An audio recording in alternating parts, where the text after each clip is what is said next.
ఈ బల్ల ఎట్లా తయారు చేశారో చెప్తాను. ఈ 4 1 2 3 4 ఈ 4 రాడ్లు విడివిడిగా ఉంటాయి. వీటిని దీన్ని సొరుగుతారు, అంటే నెరతారు అన్నమాట. ఇదేమో 1.25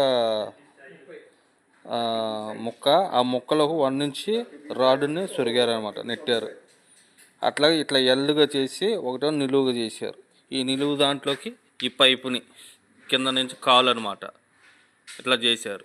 దానికి ఒక నట్టు బిగిచ్చారు. ఇక్కడ ఇట్లా 4 మూలలు చేశారు.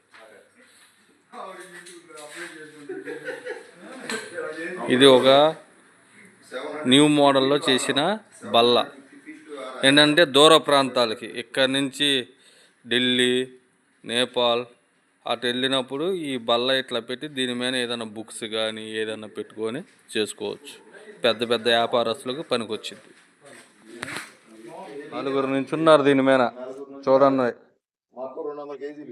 మొత్తం 250 కేజీలు అంటే ఇల్లు మామూలుగా. దిగు, చాలా దిగి. దీంట్లో చివర చెప్తాను, ఒక మైనస్ ఉంది కానీ తీసి చూపించు. ఇట్లా లాగి పక్కన పడేయచ్చు. పట్టుకున్నా ఒక పక్కకు లాగు.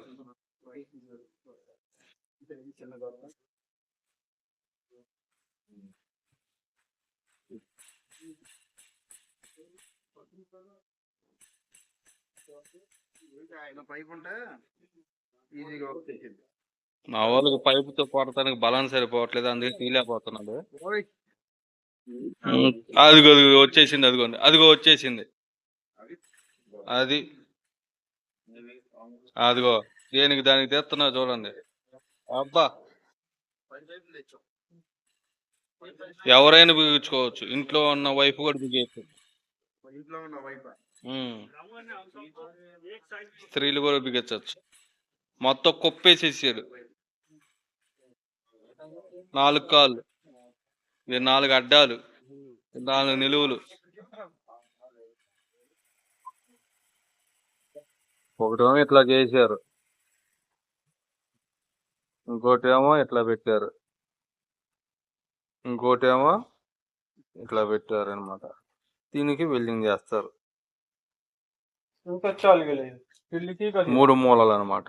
ఇటుపక్క పైపు దూరుద్ది, ఇటుపక్క పైపు దూరుద్ది, ఇటుపక్క ఏమో ఇది పైపు, నిలువు పైపు, అదే కాలు దూరుద్ది అనమాట పైన.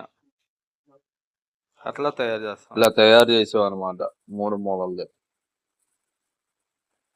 మా వాడు వెల్డింగ్ పడుతున్నట్టు. లైట్ వెయిట్ వద్దు, ఘనమైన పైపులు, హెవీ పైపులు తీసుకో.